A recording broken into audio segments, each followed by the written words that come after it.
এক সময়ের কথা, যমুনা নদী ছিল দুবাংলার মধ্যে এক অদৃশ্য দেয়াল। নদীর বুকে ভাসত ফেরি, লঞ্চ আর শত শত নৌকা।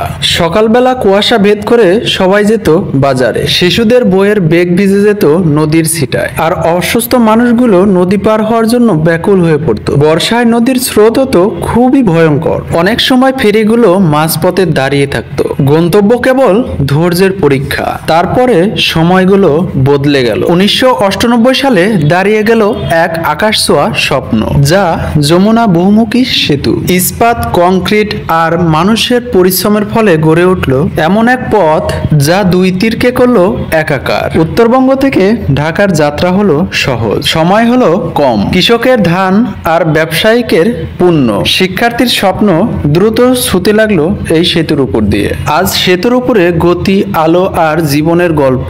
আজ সেতুর উপর দিয়ে চলে গাড়ি, ট্রেন, বাস, কার, আর নদীর বুকের কোলাহল মিশে গেছে ইতিহাসে। যমুনা সেতু কেবল ইস্পাত আর কংক্রিটের নয়, এটা মানুষের স্বপ্ন, যা উন্নয়ন ও মিলনের প্রতীক। এটি দেশের উত্তরাঞ্চল ও পূর্ব অঞ্চলের মানুষের জীবনযাত্রায় এক নতুন দিগন্ত খুলে দিয়েছে এই সেতু। যমুনার বৃহত্তম সেতু হওয়ায় একদিকে যেমন উত্তরবঙ্গের সকল কৃষিপণ্য আমদানি খুব দ্রুত করা যায়, অন্যদিকে মানুষের জীবনযাত্রা যেন অন্যরকম প্রভাব পড়েছে। এই সেতুটি আরো অর্থনীতির দিক দিয়ে আরো করেছে গতিশীল। গ্রামের খেটে খাওয়া মানুষ থেকে শুরু করে ব্যবসায়ী পর্যন্ত সবাই এ সুফল ভোগ করছে।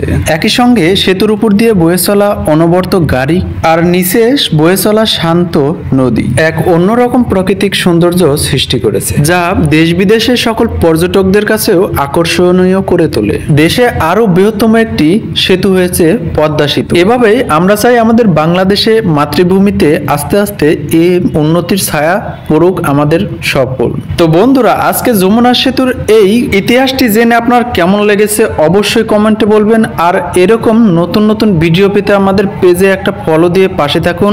আর এই ভিডিওটা যদি ভালো লাগে থাকে অবশ্যই একটা শেয়ার দিবেন, এতে আপনার বন্ধু বান্ধবও জেনে যেতে পারে কিভাবে এই রহস্য ইতিহাস গড়ে উঠলো যমুনা।